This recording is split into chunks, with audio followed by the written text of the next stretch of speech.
Greetings, denizens of the tri-state area. Jacob Lyle here. And Blue Dragon 5. And Dragon, I know what we're gonna do today. We're gonna activate the Recap-inator and discuss my favorite cartoon, Phineas and Ferb. That's right, in honor of the 15th anniversary and in preparation for the upcoming revival, I'm guiding Blue Dragon 5 here through this series, experiencing his reactions, watching it for the first time, and reliving my summer memories through the years. Today's episodes are Make Play and Candace Gets Busted. So let's get this intimate get-together going, shall we, Dragon? Yes. Because, it's not a party. No, of course not. Well, first off is Make Play. Make play. Yes.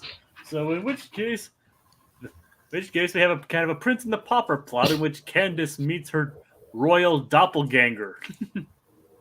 How you coming? Because we all have a royal doppelganger out there. Yes, of course we do. If only, right, Dragon? Yeah. Well, speaking of which, how are you coming down on this one? So yeah, it's a Prince and the Pauper kind of swap story. More doubles of Candace. It just seems to have been a theme in the writers' room for a while this season. Like, do you like Candace? Sure we do. Do we really like Candace? Boy, do we. How do we show that? Not one Candace, but more than one Candace. We're gonna give you we're gonna bifurcate Candace, and then for a moment make a whole bunch of them, and then next week, get this. Next week we're gonna have a Candace with a foreign accent. It'll be amazing. Yes. Too much Candace.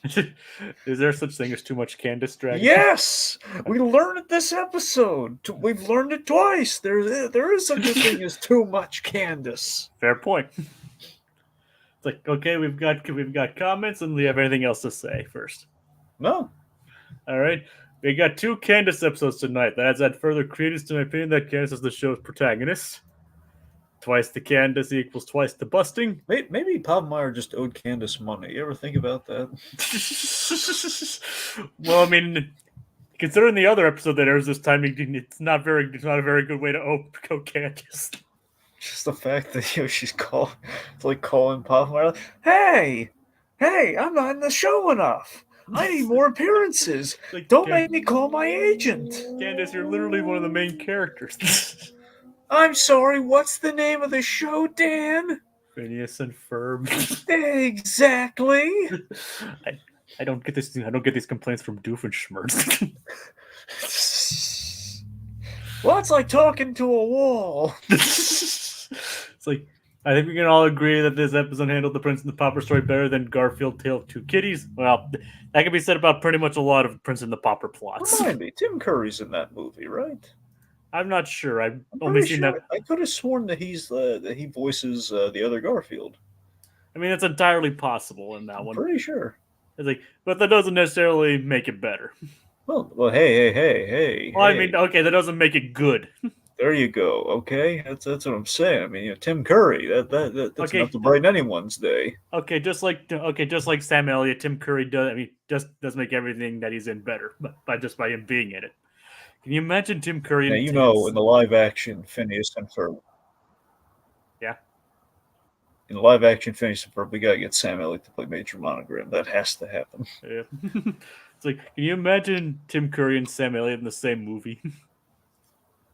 I don't think the medium of film can handle that awesomeness, Jacob. I don't think it's possible. It's unfortunate that Tim Curry can't really do anything and really do much anymore.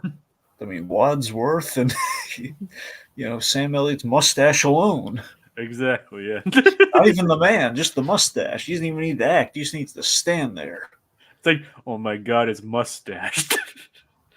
Sam Elliott was in his lovely Hallmark movie once. Really? A Hallmark movie? I'm pretty sure it was a Hallmark. I know they air on Hallmark all the time. I'm fairly certain it was a Hallmark movie. I think it's called, it's October Christmas. It's October, November, Christmas. And it's November Christmas. There you go. It's about this sick child who basically won't. The idea is that the kid's not going to see Christmas, so they're doing things early. And Sam Elliott's like the guy who it's like a farmer, and he has like a pumpkin patch, and like this guy comes over, the father of the girl comes up to him and says, "Hey, can I get a pumpkin?" But it's like this is like it's like April or like August, or I think it's August or something like. We didn't really have pumpkins yet, but they have to improvise. All right. Yeah. I didn't know Sam Elliott was in that kind of. Oh yeah, he's lovely in it. Yeah, he's great. All right. It's like I didn't know you could owe a fictional character money. Have you ever seen Who Framed Roger Rabbit? Have you ever met SpongeBob? It's like, have you ever seen Who Framed Roger Rabbit? Yeah. It's like I'm sure they get paid. Well, we know how Dumbo gets paid. Peanuts. Works for peanuts. Dumbo needs a new agent, okay? I don't know if Timothy's doing it, but he needs a new agent. I mean, as long as he's happy and surviving, right? Well, yeah, but he's working for peanuts, Jacob. I mean, Well, who knows? Maybe the peanuts are just commission. Yeah, but how much money does Charlie Brown need? I don't know. It's like, Well, can you imagine Charlie Brown is having like an agency where he's trying to manage talent? Well, we all know how Lucy gets her side money. That's what I'm saying. So there'd be a thing where like Charlie's going to have to outsource or bring on Lucy because he won't be able to. He won't be able to do anything. He's gonna have the front. He'll like get the meetings, but Lucy's gonna Lucy's gonna go in for the kill. Like she's gonna say, no, my client. It's like Lucy will be. Yeah, Lucy's like these need to be honey roasted peanuts. And Lucy gets her side gigs by she has a side hustle with a 5-cent psychiatry. Yep, not to be confused for a lemonade stand. Do so at your own peril. Franklin learned this the hard way. It's like, okay, we've got confirmation from Little Blue. Tim Curry is in and voices the other Garfield. Knew it. And my bones. And Tilty gives us too mediocre for even Bill Murray and Tim Curry to save. Murray and Curry couldn't save it. Yep. To be fair, Murray was just kind of stuck with Garfield, though. Yeah, I know. Sequel. Yeah. Yeah. Well, hopefully the new animated one is better. Jay, I don't think that's gonna happen. I said hopefully, Dragon. Yeah, I know. That's what I'm saying. I don't think there's any hope for that one. Well, we'll see. And I gotta be here's the thing. I was optimistic. That second trailer, that any hope that I had, like, okay, maybe we'll see. And that second trailer, I was like, oh no, we're making a lot of wrong decisions here. This isn't gonna end well for anyone. Well, we can only make that judgment once the movie comes out. That's true, but we have villains, Jacob. Garfield is never truly not Ken the live actions. Garfield doesn't need a villain. Well, remember all the other animated specials and things like that. He did have one. Well, not Nerm. Okay, Nermal's in quotes a villain. Okay? I'm not talking about Nermal. I'm talking about like some of the other stuff he was in. I don't. That's what I'm saying, Jacob. I don't like in some of the animated specials, they stood maybe not like as over the top as they are in the upcoming movie, but no. All right, let's focus on this episode. We got derailed by Garfield. Well, how can we not? He loves lasagna, and he's a very affable cat. Yeah, that he is. Yeah, I mean, he's the everyman's cat. He's the only cat I like, honestly. You're not much of an animal person. Well, I don't know. I'm really anti-cat lover. It's just, I don't know. Like I like animated. I like animated pets and animated animals. Okay, so in real life, I don't know. I hate the whole like pet ownership culture. I just don't like it. And you don't like cats in general? I mean, here's the thing. Honestly, I think I could tolerate cats more than I could dogs, but it's just this thing of like, the cats it's scare factor with the cat, where the cat just jumps out all the time. It's like, oh god, it's like the shock factor. That it gets old. Plus, what do I want to pet that can claw me to death? It's all And it's all about how you raise it for the most part, and their temper, and if you get a good tempered cat. I'm saying, who wants to put in all that effort for something that's not going to be around forever? It's. Well, anyway, it's for the companionship. But who never dies? Garfield. He's been going strong and fat for 30 years. Exactly. That's what I'm saying. Well, actually, at this point, like closer to 40 or 50 years. I still got a plush Scooby Doo. Okay, that thing faithful as everything, and it decorates my one of the room at my grandparents' house. It's lovely. See, that's a pet I can get behind. It's a big old plush dog. Okay, nothing wrong with that, I guess. Yeah. All right, so into the actual episode itself. I weirded you out with that Scooby Doo thing, didn't I? No, I mean I don't think it's odd to own stuffed animals like that.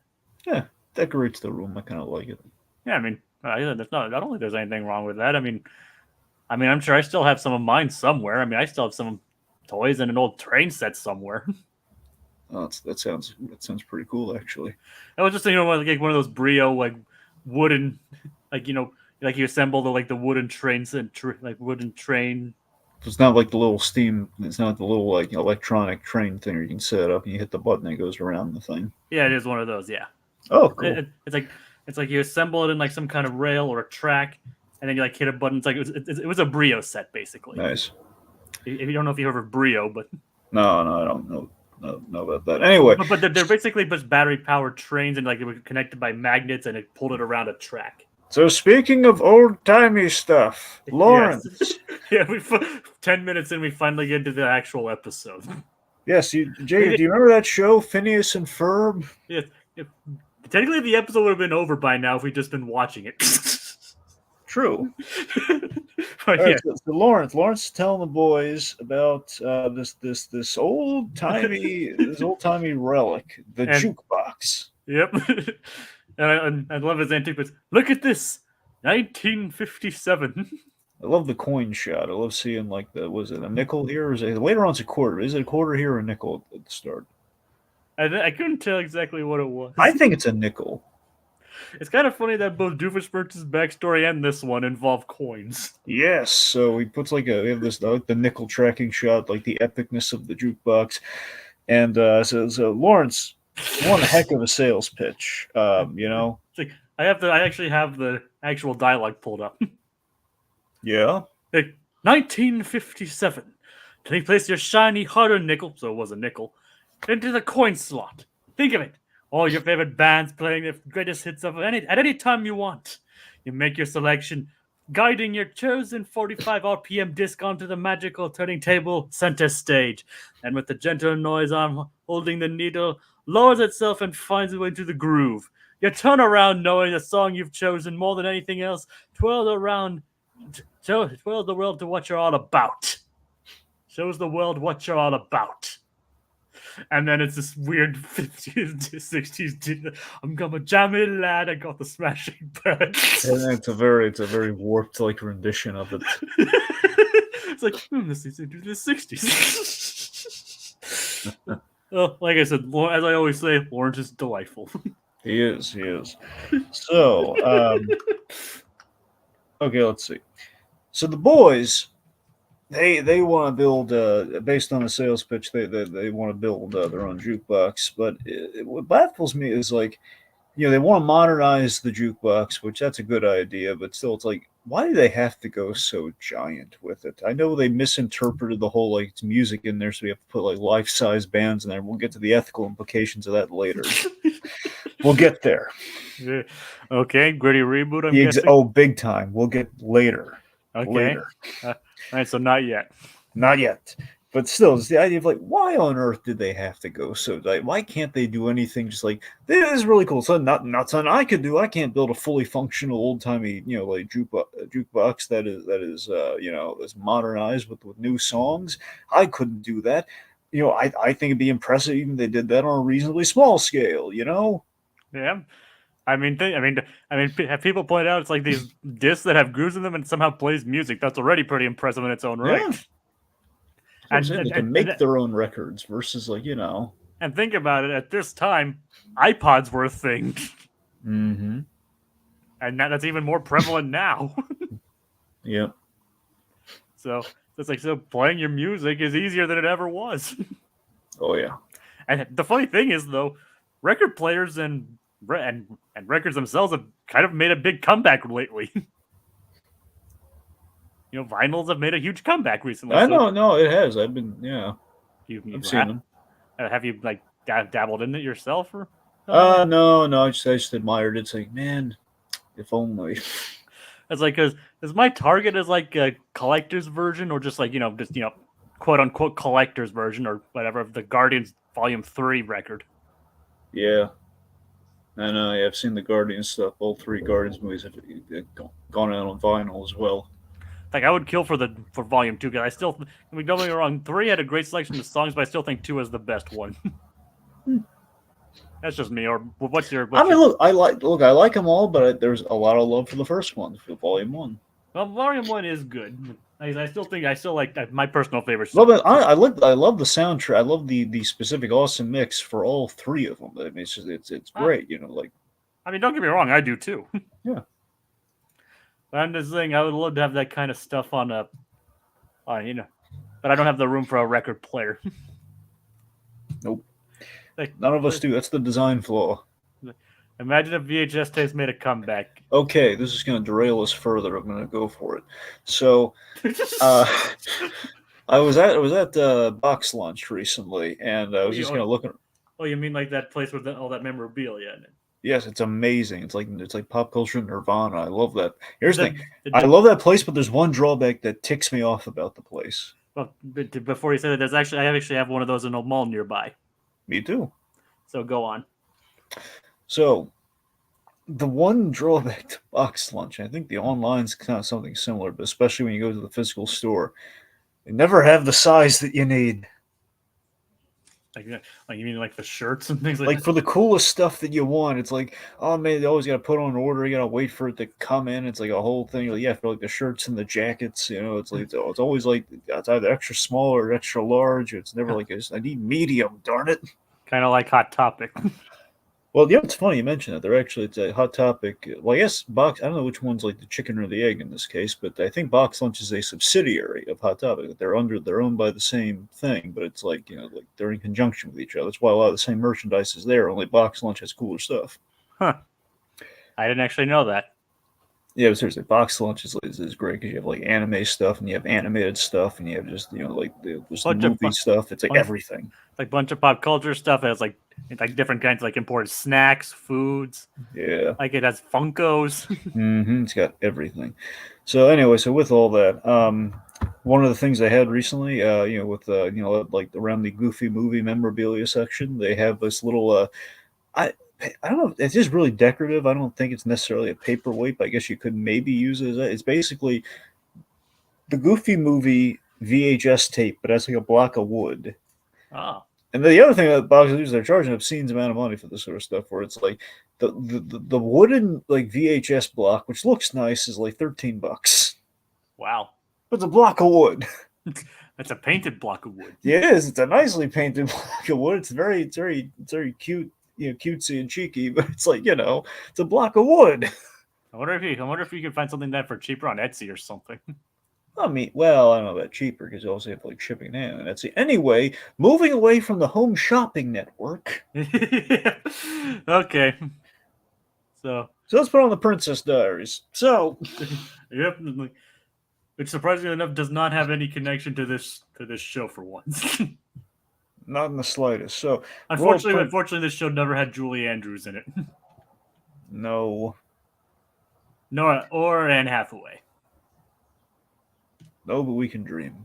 We can dream, yes. Yes. It's like some Monogram and Carl basically get into this, like describing what Doofenshmirtz is up to. Yes. Like building a giant, like using basically bought up all of the claw machines. The claw. The claw. Yes. It's like, and so they're trying to figure out what he's going to do. But the reason is because the princess from his home country is in town. Yes, from Druselstein. Princess Baldegund. Baldegund. Yes. And they have no idea what she looks like. And she's there to give Roger Doofenshmirtz the favorite son award. Yes. Just poor Heinz Doofenshmirtz. Just poor. This entire episode just kind of rubs it in Doofenshmirtz's face, doesn't it? Anyway, so the princess looks like looks like just an average 15-year-old girl. We pull up like a stock photo, which in this case, which is Candace. Yeah. And he says, "Oh wait, no, we actually got the real photo, and we reveal it's just basically it is actually she looks exactly like Candace with a crown." It's like, well, what are the odds? Well, it is a cartoon, sir. This is Carl. What did I say? I'm breaking the fourth wall. And a moment like this makes you go, dang it, Carl. Dang it, Carl. Breaking the fourth wall, Carl, you're out in your ear. Okay, you're ruining the illusion. Okay, Bruce Campbell's wagging his finger at you now, Carl. So, which Carl would break the fourth wall? Which Carl would not break the fourth wall? It's hard to say. I mean, comeback Carl, I don't think would break the fourth wall. Again, we know that Carl from Aqua Teen Hunger Force, he would absolutely break the fourth wall. I've actually never seen that show. I don't know. It feels like something he'd do. Anyway, I don't think honestly, him or Carl Weezer. Carl Weezer honestly would be a front runner. He too would be breaking the fourth wall. He can't. Look at him. Look at that friendly. Look at him waving. He can't help himself. He's waving to the audience right now. He's waving to Jimmy's mom, even though she's not there. She's in the show. Like maybe Carl the robot wouldn't. No. What about Carl from Johnny Bravo? I don't know. I think he might break the fourth wall. So Carl Fredrickson, he would not break the fourth wall. Nope. What about or from SpongeBob? Nah, even if he could break the fourth wall, he wouldn't out of fear of corporate persecution. It's like Carl from Aqua Teen Hunger Force would shamelessly break every Told wall. You. Got it. All right, I buy it. Carl Moss, too much of a stickler for the rules. Yeah. Honestly, well, no, Carl Moss just doesn't know the fourth wall exists. That's just Carl Moss's lot in life. All right, fair enough. He's an underpaid high school principal. He doesn't really care. All right, so we found Carl's replacements this time. Yep. Carl Beaumont wouldn't break any walls because he's dead in his only appearance. Guess why do you gotta be so morbid, man? Come on. Dragon, are you really one to talk in this situation? I said in this moment. Every single episode we literally do a gritty reboot where someone either gets killed, psychologically tortured, or worse. But that's expected of us, though. Okay, fair enough. Look, I'm not. Look, that's killing people who have it coming, though. This is like poor Carl Beaumont, though. It's like wasn't he involved in the mob? Reluctantly. Okay, fair enough. And his he daughter. Did it to save his daughter. Who became a supervillain. Well, not a supervillain. She was a vigilante. She wasn't like going around and killing innocent, people. Well, he was just killing mobsters. Okay, fair enough. Anyway, okay, I did over exaggerate Andrea's role, but yeah, you get my point. No, yeah. And you can't say she was a good guy. No, I'm not saying she was a good guy, but she wasn't like kicking puppies. I didn't know. Not even Joker does that. Well, no, he does do that, Jacob. He kicks hyenas. Well, no. Well, I mean, he kicks like the little robot puppy in Phantasm. Down, Rusty, kicks him. It's not a real puppy, though. You know what? Come on. You can't let me have the robot dog. I know. Don't mind my home security system. Down, Rusty. Can't be too careful with all those weirdos around. I know. I'm just playing Dragon. Okay, anyway. Trust me, Dragon, I've seen Phantasm. Yes. It's good, don't get me wrong. But not the Iron Giant. I have seen the Iron Giant. I know you have. I was just seeing if you... I've only seen it once, but I've seen it. Yeah. I actually have seen Phantasm more than once, though. Well, there you go. Anyway, yeah. Let's talk about our Freaky Friday moment here. It's Candace is at the mall complaining to Stacy. It's like, I got to pick up some list, and then Mom gives me some other list to do. It's like go to the mall, bust my brothers. I can't do everything. Stacy's like, you don't have to bust your brothers. Again, Stacy's speaking sense here. Yeah. It's like, you don't have to breast your brothers. Really, Stacy? They're not gonna bust themselves. I mean, she's technically not wrong. But this leads to Candace meeting her doppelganger, who snuck away. Yes. So they meet each other and they're having the whole deal. Oh my god, everyone so we learn that Candace is actually pretty dumb.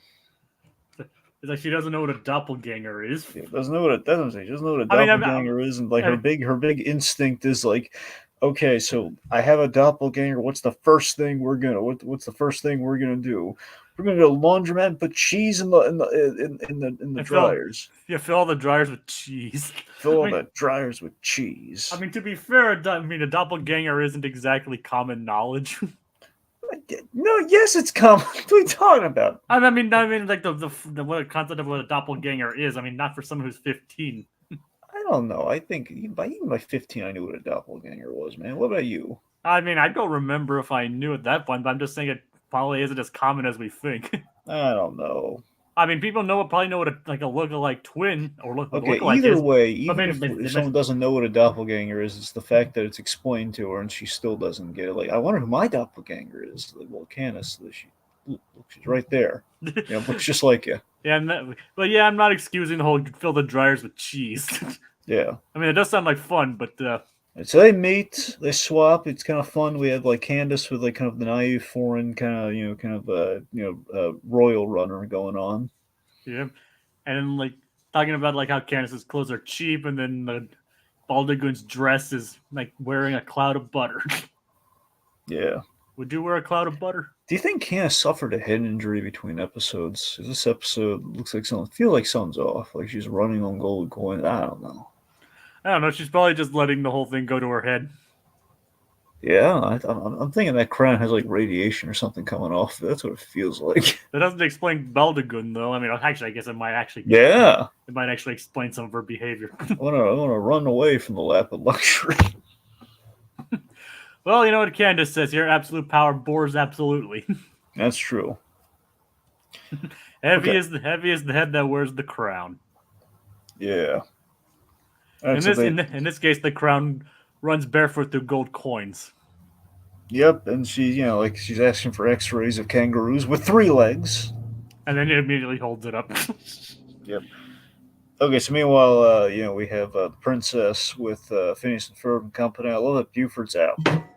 He's like, she basically explains what she's trying to do. He's like, I'm out of here. Yep, he's out. Meanwhile, Doofenshmirtz. And they actually have a variation of a jingle this time. Yep. Doofenshmirtz on a blimp again. which is fun. Not the same as an evil dirigible, but it's pretty much the same. It's pretty much the same thing. Might be ill-tempered. Yep. But what exactly is Doofenshmirtz's plan in this case? Not his backstory, but his plan.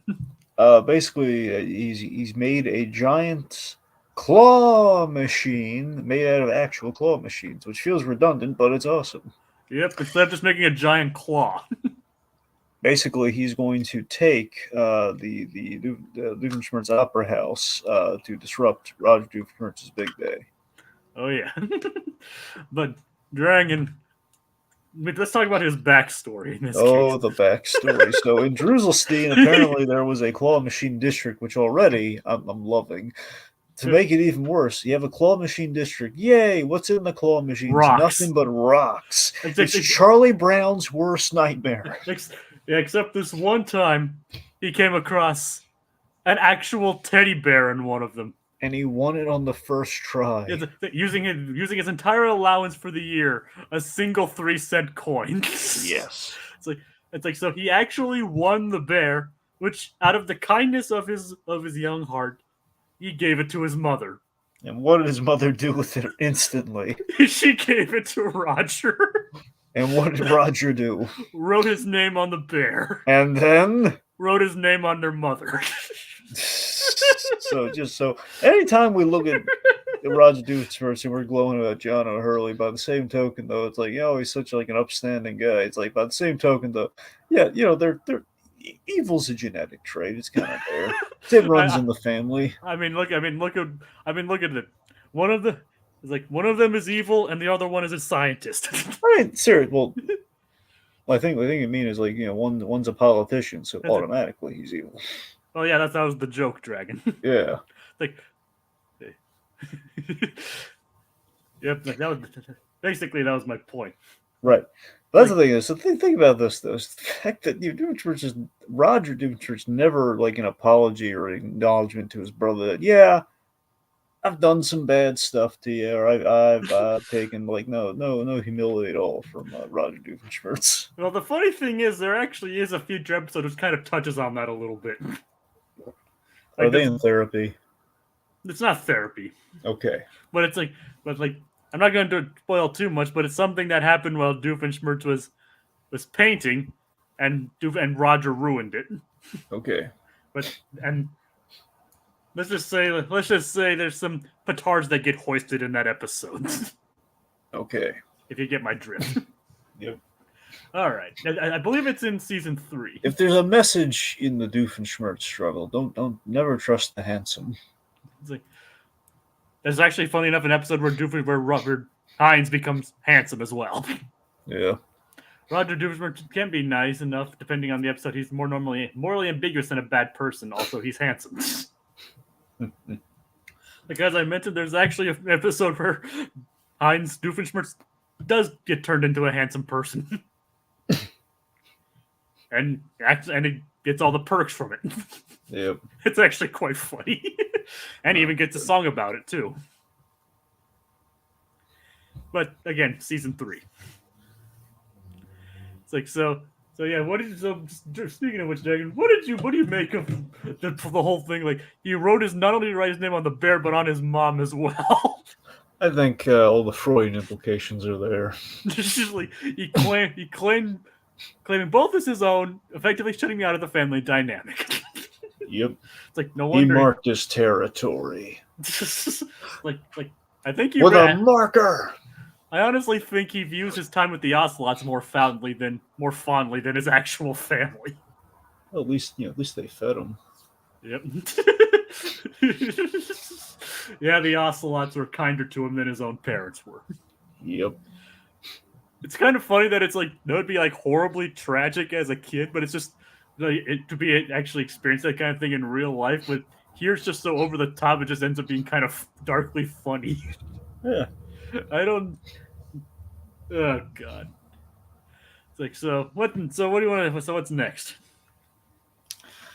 All right, let's see. So again, Royal Candace, at least faux Royal Candace, she run on the coins barefoot, gets bored. Meanwhile, the princess Penelope Candace, Baljee's giving her some tune.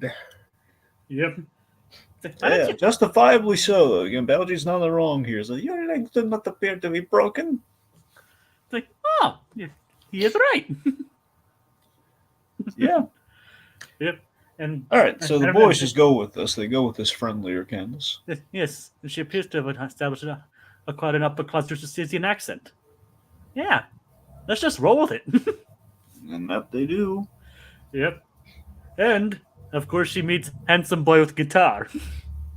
Yeah, so again, there seems to be something in the DNA of any girls that look like Candace Flynn. They like their blonde guitarist guys. You're there. It's just a universally said fact that Jeremy's a looker. That he is. And Candace is a lucky girl, you could say. Sure. Because they're not dating yet, but come on, everything but. Just wait, Dragon. I know, but it's like they're already. It's like they're dating and everything, but making it official. It's just their common law of dating. Yeah, basically, yes. But again, they're not officially boyfriend and girlfriend yet. Okay, let me ask you this. Yes.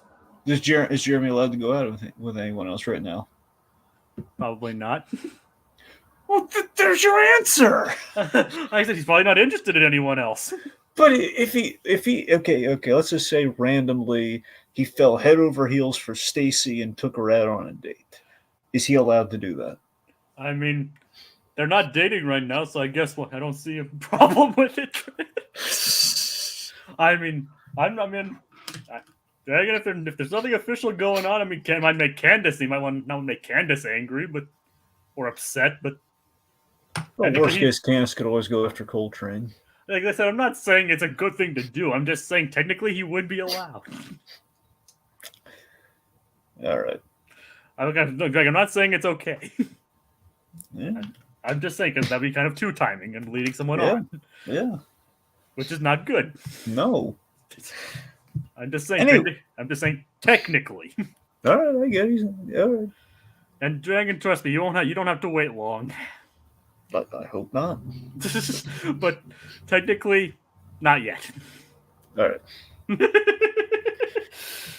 Anyway, so we have is it pronounced Jeremy or Jeremy? It's pronounced stay away from him. Okay, so we have the royal Candace. She's sorry, Candace basically she shirks responsibility. She's going to protect her her Jeremy. Yeah. Yep. She gets really defeated, just with one of the most defeated acknowledgments to her mother, and everything's gone. She's like, okay then. So we have the big ceremony. The jukebox is on the okay. So the boys basically have housed the musical talent inside the giant jukebox. Jeremy boards it, and then per the usual episode thing, the thing the boys built is absconded with. It disappears for them never to see again. So, Jacob, do you know what time it is? I think I do, Dragon. Yeah. It's Gritty Reboot time! We really need to work on our synchronization. Yeah. All right, Jacob. You know what I noticed? What did you notice? The boys are remarkably unconcerned with Jeremy's welfare this episode. Are you saying that they're psychopaths? You're saying that. I'm saying, yeah, they just seem to have just they don't care, man. Like Jeremy's just winning this thing unnecessarily. He went in this thing voluntarily. Yes, voluntarily, but still unnecessarily. They could have just played it, gave him an album or a CD to put into the load up in the thing. Can you imagine an actual giant jukebox with a whole bunch of CDs and stuff in it? That'd be crazy. Yep. You need a very big coin though. Yeah. Well, apparently not. We need an advertised coin, given how this thing works later. All right, fair enough. Regardless, it's just the fact that again, Jeremy walks in this thing. Okay, Jeremy has put his trust into these boys, and yep. Go on. And again, Jeremy's never seen it, and the boys know how this works. They never see these inventions again. So as far as they're concerned, Jeremy's a goner. They're not concerned about it at all. Where'd it go? It's oh no, Jeremy was in there. They don't mention that at all. As far as they're concerned, until the next episode, Jeremy, he's a goner. They killed him. Maybe they just figured he'd be fine like he usually is. But this has never happened to him before, though. He's never disappeared with the thing. Yeah, fair enough, I guess. Yeah. So they're not concerned. Jeremy disappears. Candace is upset. Well, yeah, she's very upset by this. We weren't official. We were going to make it official, and my brothers killed him.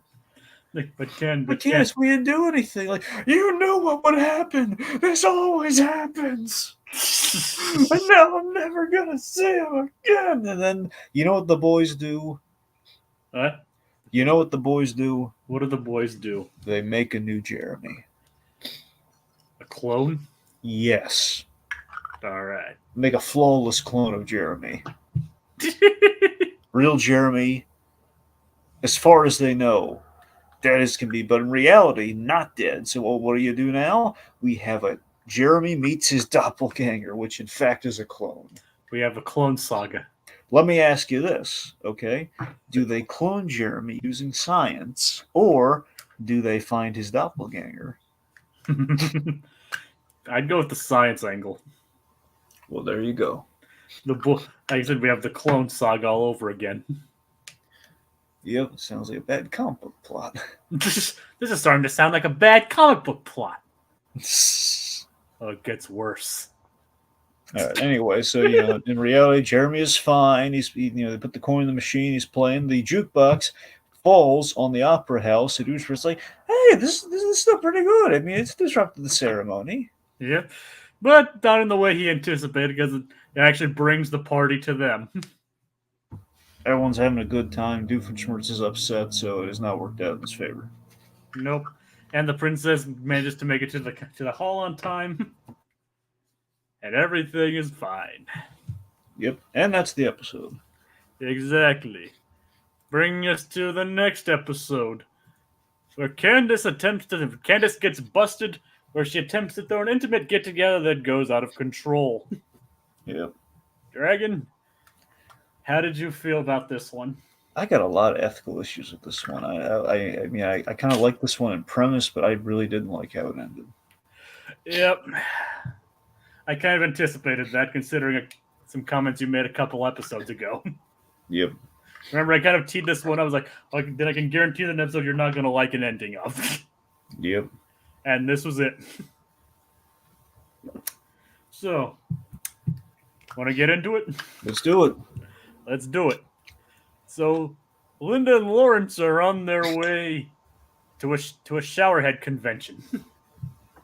Jacob, forget GalaxyCon. Okay, you need to go to the showerhead convention.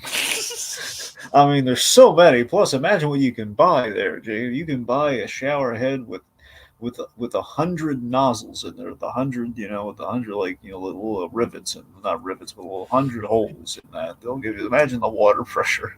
Yep, that would be great. That would be pretty nice. You can customize it up to 100. Yeah. Okay, this showerhead goes up to 11. It's the Spinal Tap showerhead. Yep. All right.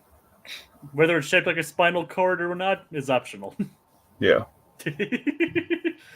Spinal Tap water. Yeah, there you go. Yeah. It's like when Lawrence is wearing this hat that has a faucet on it. It's like, Lawrence, they don't allow that on the plane. I'm not on the plane yet. Like, he really wants to wear that hat. That he does. It's a ridiculous hat, but it's a nice hat. Yep, you gotta get all decked out for the showerhead convention. Mm-hmm. And of course, like, would you like to yank my chain? Yes, I would. Oh God. It's like so apparently, whatever the boys did that day, we don't know. But Candace for that night is just planning to having a couple friends over, have some fun.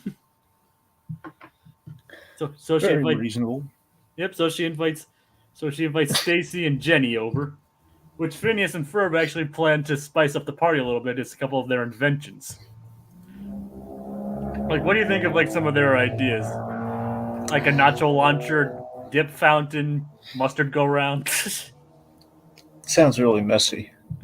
Yep, I mean, it sounds like a party though, right? True.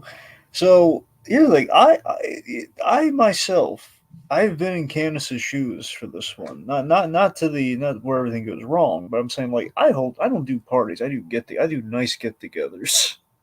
I mean, sometimes you don't want to deal with a whole party. Sometimes you do just want just a couple friends over to hang out. That's what I'm saying. Like I do nice, reasonable get-togethers. So I was very invested. Like, okay, Candace, this is what Candace is going for. Sounds reasonable. Okay, I get where things are going to get out of hand, but still. Yep. I mean, don't get me wrong. I would like to. I mean, I don't currently live in the place where that would be kind of feasible, but that'd be really feasible. But I do see where you're coming from. That'd be kind of like my kind of thing too. Yeah. It's not a party; it's an intimate get-together. Yeah, I try to do them monthly. Sometimes that's the thing. Sometimes it'll be in celebration of someone's birthday, but in the most casual sense possible. So it's that's the closest thing to a party, but not like a party. It's just like it's party with a small p. It's like it's like a party in quotes. It's really just a get together. So it's like no Project X or anything. No. I can't imagine you at a Project X party. No. I'd love to see Dragon Party with some old dads. Like, one of these days he'll let that go. Anyway. One of these days Code Geass will let that go. Oh, regardless. Yeah. Major Monogram, he royally goofed up on the means of Parody of Platypus's mission briefing. It's like, we've been having trouble with our pipes getting mixed up with the city's dump system. We don't know 100% where you end up. And then so hilariously, he ends up at Doofenshmirtz's building. Yep.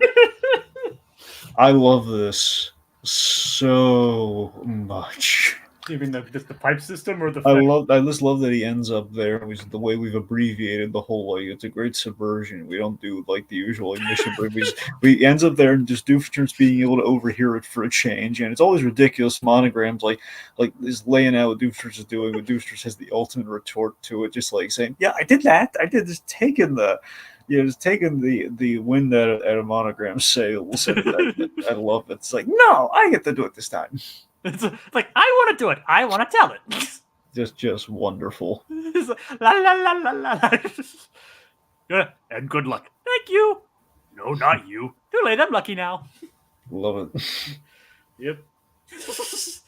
And Travis Perry in the Trapple Lounger, which is a comfy looking chair, except for the armrests. Yeah. It's like one of those like 60s spacey sci-fi chairs almost. Oh yeah. Except it has a little bit of bondage to it, I guess. Yeah.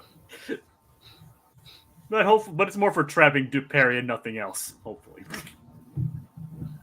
Sorry for that image. But moving. But so speaking of which, what exactly is Doofenshmirtz's evil scheme this time? No, Doofenshmirtz essentially it's kind of a real estate matter. One could say. It's like, yep. For a while, for the longest time, he enjoyed the drive-in theater, which drive-in theaters do need to make a comeback. But you can, as established in the previous episode, he's a fan of the drive-in theater. Yes, particularly taking advantage of the drive-in theater by seeing it. Yep, he was able to just watch it out of his window, but obviously there's no sound, so he just made it up. Which honestly sounds like a lot of fun. Mm-hmm. Honestly, does sound like a lot of fun. He basically riff tracks it. Pretty much, yeah. It's like, Sheila, I love you, but I have to first defuse this bomb. Such a dumb and wonderful idea. Yep. Yep. But then, unfortunately, this building company built a condo building right in front of his building, basically cutting off his views. Like, I'm a building. See, there's nothing there.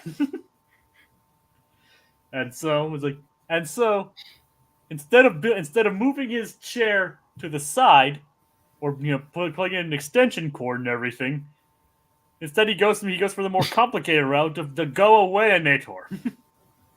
Yep. Where like actually he spins a wheel and the building and the inator would send it somewhere at random. Which of course is overly complicated and entirely unnecessary. But Dragon, would we have it any other way? No. Just the fact that you could just move over to that window just cracks me up. Yeah, it's all about Dragon. It's all about having the right angle, Yep. You gotta have the right spot. Or just not be petty like Doofenshmirtz. Yeah, that's the other way. Yep, so it's like obviously it's always funny when he points out like, there's an obviously simple solution to his problem, but he just refuses to acknowledge it. Which reminds me of I actually rewatched a bunch of Mojo Jojo clips today. Oh yeah. Did you see the one where he makes the sushi? You mean the one where he's like babysitting the girls? Yes. And then he makes it and then they don't like it? Yes. Yes, I see that. I saw that clip. Otherwise, you'd be guessing really. You'd be making some really good guesses right now. That's. Yep. Yeah. And of course, like probably my favorite one where he just goes to where he only has one egg in his fridge. oh god, the one egg, and he has to go to the supermarket. He's just laying out the whole thing. He just needs to like turn to his left, and it's there. Yeah, but it's like I need 2 eggs. 2 eggs is required for the breakfast. Just more than the one that I currently possess. And of course he walks outside. I forgot my wallet. Curses. Oh, I need to rewatch Powerpuff Girls. That's why I love that show. But anyway. So I'm just saying, it just kind of reminded me of that. Yeah. It's like so Stacy and Jenny arrive, but Jenny makes the first error and brings one of her friends along, brings her cousin along, which eventually balloons into bringing other people as well, which includes Jeremy and his band once again. Yep. Okay. So this is the tipping point here. Okay. So letting Jeremy and his band show up, that's one thing. Like a little music. I think it's as far as you could possibly push the little get together, so long as it just stays like Jeremy and his band, and that's it. And basically, nobody else respects Candace's wishes of not coming into her house uninvited. Exactly. Now, to be fair, yeah. Okay. I think the boys are kind of responsible for this. Yeah, everyone thinks it's a Phineas and Ferb party. So that's what I'm saying. This is where we get into the ethical weeds here as well. Candace did not bring any of this on herself this time. She just wanted to have a little get together. Yes, it expanded a little bit. And like the moral isn't adding one person, that's fine. And Jeremy's welcome in the house always, so that's fine. He brings his band. Okay, it's pushing it, but everything else though, it's. Again, Candace didn't do anything wrong here. We're punishing her unnecessarily. I hate it when we do that. I mean, I guess it's like kind of like, oh, she does this. She kind of gets them in trouble constantly, and usually that's the kind of the show's reason to justify it. Yeah. But in this episode, she doesn't even try to get the boys in trouble at all. No. She's just like she's trying to actively fix the solution, fix the problem. Yes, I mean, I'm gonna lie. I do find this episode funny, and the song is very catchy. Candace party. But yeah, I understand where you're coming from. If everything would have been resolved, and you didn't get in trouble, that'd be perfectly fine. That's probably where you're coming down at, right? Not the fact that it escalates, but the fact that she gets punished for it. Exactly. So what about the party itself, Dragon? I mean, the musical number is kind of neat. The whole the coaster gag I really liked. Yeah, but it's like all of her requests are reasonable. Like, like don't spill your food. Like, don't use the scissors. That's a toilet, not a sink. God. As I don't even want to know the context for that one. No, you don't want to know. That's a toilet, not a sink. Like you wonder what else is going on. It's like, wait a minute, that's not. Yep, Dan and Swampy being sneaky there. Yeah. Or just being gross, for all we know. Possibly. Yes. So Candace is being reasonable here. Yep. So that's where the problem comes in for you.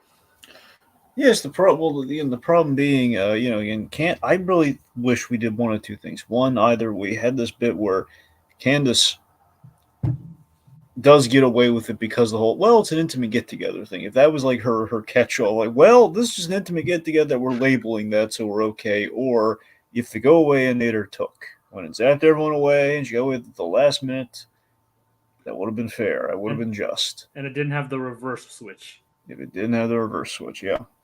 Yep.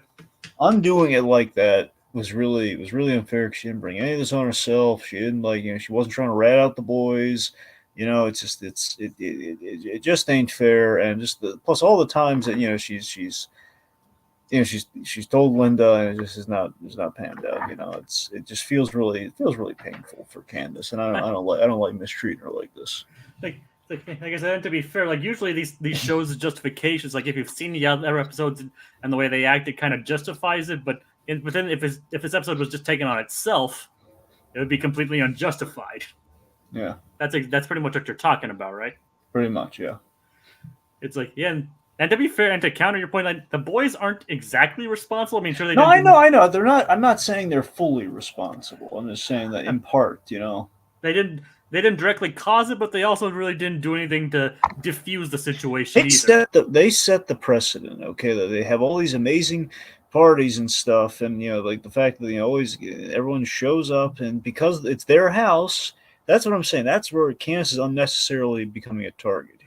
Where it's like just because she's their brother, she's their sister. Yeah. Like all of this, she get her little intimate get together was ruined in part. Yeah, and she gets The grounded. music was one thing, but still everyone asking like it's Phineas and Ferb party. It's how the word gets spread, and just like the fact that they can't understand it's a get together and say it's a Candace party. Like no, if they were chanting it's a Candace get together, even Stacy and Jenny got in on it. Yeah. Like, yeah, Stacy and Jenny weren't being very good friends for Candace in this episode, were they? No. And for some, and if they were with the rest of the group, they ended up somewhere else briefly. All right, so it's like so Bruce. So let's talk about that. Yeah. So Doofenshmirtz tries to enact his plan, of course. Like he actually does manage to fire the inator, and it actually sends the party somewhere else. So where exactly, Dragon, does the party sent? Well, it's sent into Doofenshmirtz's pants. It's a literal party. In other words, there's a party in his pants. Yep, exactly. So yeah, there's a. Maybe we should throw it up, Jacob. Maybe we should throw up the. Which one? The creators. And keep in mind, this is also like an undesirable location as well. Considered it's on his supposed to be a dry cleaning wheel, but it's technically on a wheel of undesirable locations as well. Yeah. Okay, so there you go, boys. You better get ready because Dragon's about to lay it into you. Dan, Swampy, a party in Doofenshmirtz's pants. On a kid show. Yep. Need I remind you, gentlemen, this is a line and a gag in Anchorman, okay? Do you want to go to the party in my pants? What about you? Would you like to go to a party in my pants? Okay. We've like, guys, come on. A party in Doofenshmirtz. Okay. Also, all these kids, presumably, underage. Who knows, man? There's some adults in there. I did. We saw there's like one adult in there. Yeah, but everybody's there. There's just one though. If anything, that makes it more messed up. I'm not saying it doesn't, Dragon. There's a later episode that has something worse, but that's a tale for another day. Actually, I'm kind of wondering what Code Yes is talking about. I mean, look, in episode like 3 or something, I forget it was segment 3, episode 3. We threw like a hamster, a hamster in Doofenshmirtz's pants, and yeah, we showed some butt crack there, folks. The presumption is that thing's going the full Richard gear. That's what's happening there. You Gritty rebooted that one too. I did. But I didn't have to work hard because that's what's in the episode. Yeah, Code Geass, you might have to give me the name of the episode and I'll remember exactly what you're talking about. But yeah, this episode straight up features a party in Doofenshmirtz's pants. Yep. And there's no way around that. That is exactly what happens. Yep, and as I mentioned, it was a mistake on his part. Mm-hmm. Yeah. Oh, I know exactly what he's talking about now. Anyway,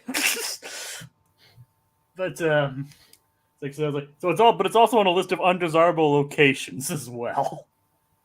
So nobody wants to be at the party in Doofenshmirtz's pants. Essentially, is what this episode is saying. Yep. And going back to the actual episode, I actually have a little interesting tidbit for the actual wheel of undesirable locations.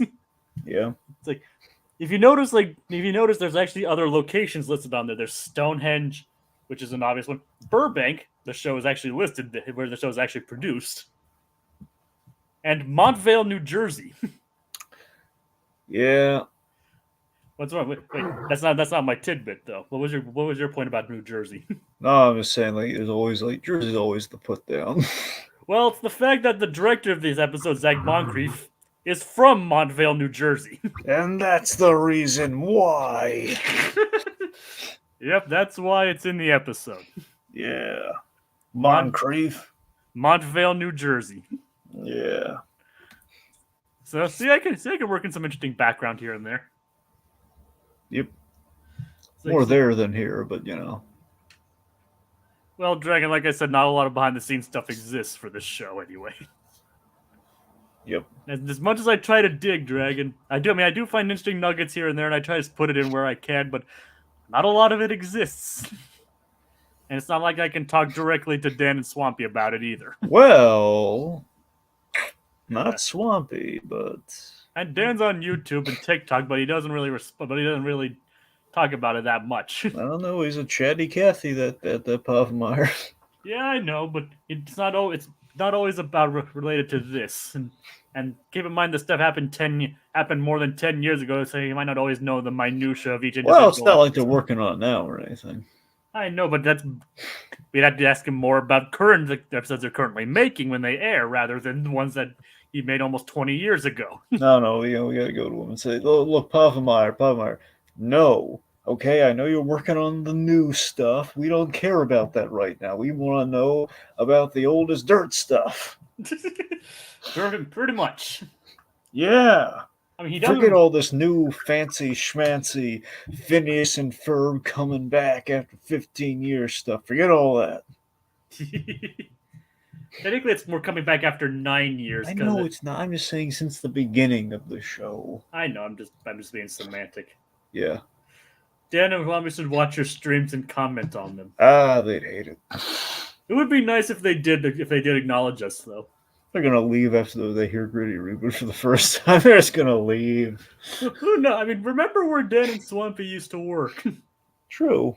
I mean, like Dan used to work on Family Guy, and I think Swampy did work on King of the Hill. Yep. Plus, not to mention like all the raunchy and dark stuff they did on things like Rocco's Modern Life.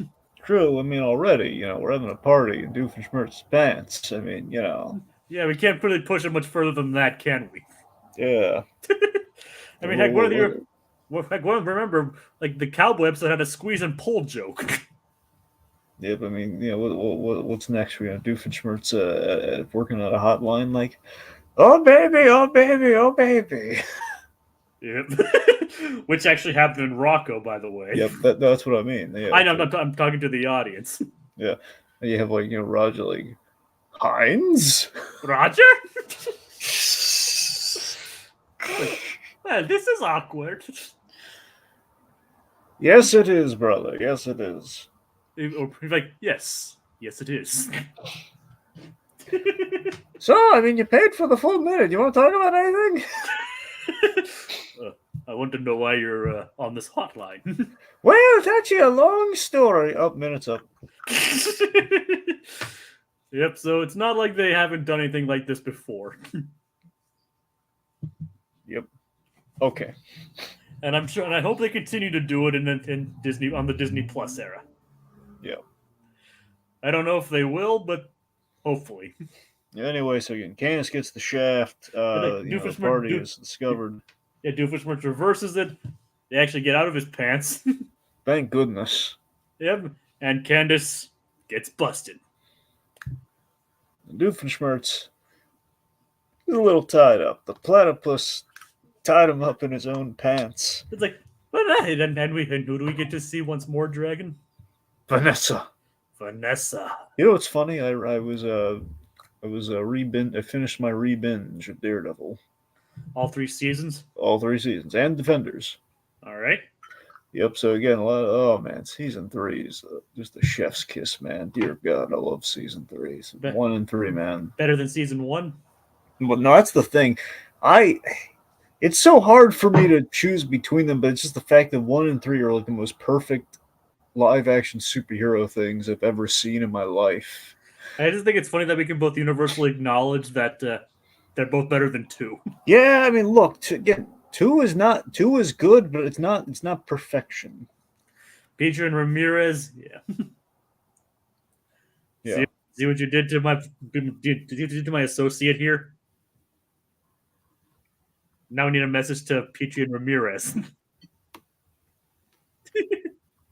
Okay. I mean, hey, we have all right.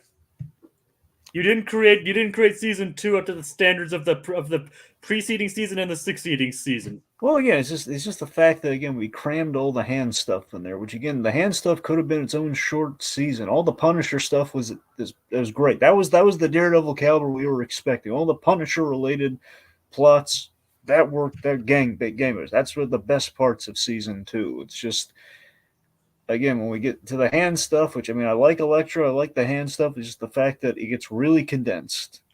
I wonder if we'll see Elektra in Born Again.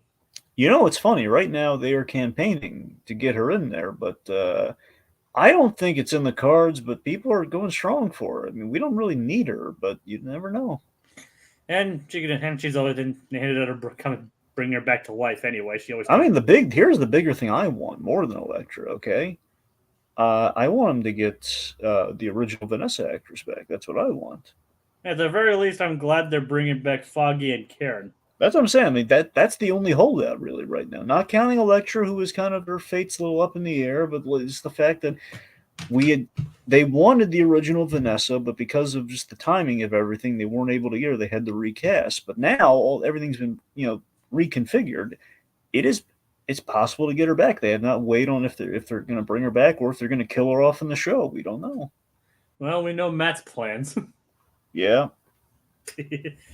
He's basically a game of chess against the Kingpin. He toppled her queen. He toppled Kingpin's queen, basically. Yeah. Or he has her queen in a position where he could easily use against Wilson. Good old Willie. Yeah. It's like, so speaking of Vanessa, this Vanessa's like, oh Vanessa, thank goodness you're here. Thought I was tied up in my own pants. And she's like, how did I get to the point where that's not a strange sentence to me? I am your daughter. I will stop being sarcastic and untie you. Funny. Yep. How long do you think Vanessa left him tied? She's a good girl. I think she untied him. Yeah, she probably milked it for a bit. They probably took a picture of it first, though. Yeah, that sounds about right, though. Yep. Yep, and poor Candace gets grounded for basically a week. Unfair. According to what she's like, see you guys and see you boys in a week. Bad, Linda. Bad. Yeah. Yeah, poor Candace. You really feel bad for Candace in this episode. I do. Yeah. Pavenmeyer did her dirty this episode. You always single out Pavenmeyer, not Swampy. Well, Swampy's a good boy. And Dan's not? No, I'm kidding, though. I'm just saying, Dan's obviously, in a literal sense, he's more vocal than Swampy. Yeah, Swampy's not as much on social media as he is. I'm saying, for all of that, look, they quote the Kingpin, they both took the laurels, they both take the blame. All right, so yes, it's Pavenmeyer and Swampy, but Pavenmeyer, Swampy's in the corner. Just he's keeping his head down. And if you notice in these first 2 seasons, it's listed as executive producer and co-executive producer. There you go. He's co. Yep, Swampy is the co-executive producer, which I believe is addressed and is changed in season 3. They're both just listed as executive producers. There's a conversation for you. Someone just walks up to him at a convention or something.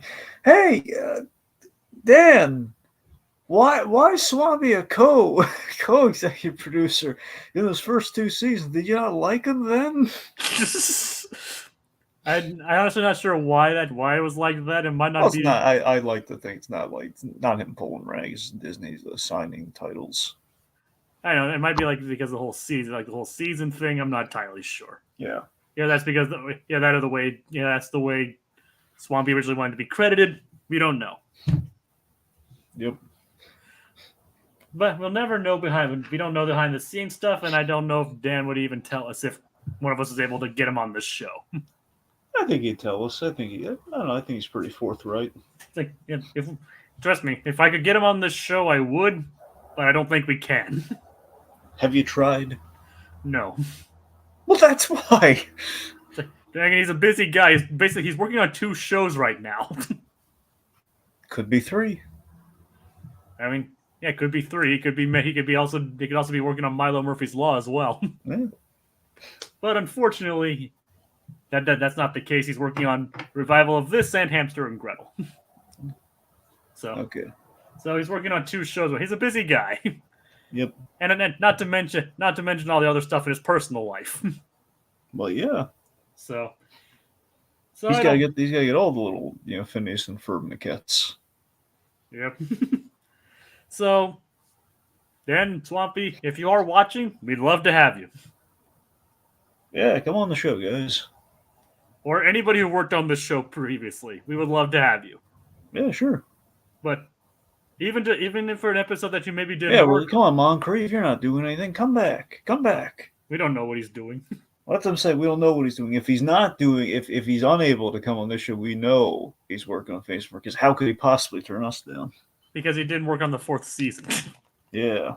So, all I'm saying is, like, if someone out there who worked on the show did work on it, feel free to reach out to the channel, and we might be able to try and arrange something. I know that's a long shot, but we'd be more than welcome. Yeah. Right? Would you, Dragon? Would I like him on? Yeah. Yeah. All right. I know it's a long shot, so it'd be really cool if you did. Mm-hmm. All right, so I would love it if Dan and Swampy had been secretly watching these streams the whole time. That'd be amazing. Yep. And we've occasionally had like the actual talent behind some of the things we talked about watch our stuff. Very rarely can count on one hand, like some documentarians who watch some of our documentary coverage. And not to mention the Just Giglet stuff. That as well. But I'm saying we've had I think our proudest moment was the director of the I Am Your Father documentary about David Prowse. That guy. He commented and he liked what we were talking about. That was probably the highest bar we've ever gotten. Oh, actually, there's actually one other one. So there's that one, and then there's Borrowed Time, the director of the Borrowed Time short, which was nominated for an Oscar. Nice. Yeah, should have won, but it was nominated. And worked at Pixar. And it's the whole reason we have the Spark shorts. Yep, and let's see. I think the best one for us was when we talked to, at least the one not the one I was involved with, is when we talked to Paul Scheffler. Oh yeah. Well, we also briefly talked to the creator of Courage Cowardly Dog, but you're right, Scheffler though. I mean, we got a lot of miles out of Scheffler. It was a very brief conversation with. We got to do the whole snowman bit to Paul Scheffler. That was pretty cool. I still think my favorite one is like when he's like the voice direction for Benton Tarantella. And sadly, no one will ever hear it though. And like his why is that? Look, it's been erased, Jacob. It's gone. Our video? Yes. I didn't know that. Yeah. Oh, that sucks. Yeah. But the video was like, but his instruction was sound more dead. Which of course is just like, he's like, how do you do that? I have no idea who Paul Scheffler. He was a voice actor, primarily like best known for the stuff working Courage the Cowardly Dog. A lot of the characters on Courage, mainly the villains, like Cats, the Snowman. And there are a lot of others too. But I'm saying, I believe LeQuack was him as well. I believe. Yep. Yep. So yeah, thank you, Code Geass, and I believe Little Blue for joining us. And so, get ready for next week, folks, because next week is an hour-long episode. So join us for that, in which the boys chase the sun to have the longest day of summer possible. Good night, everybody.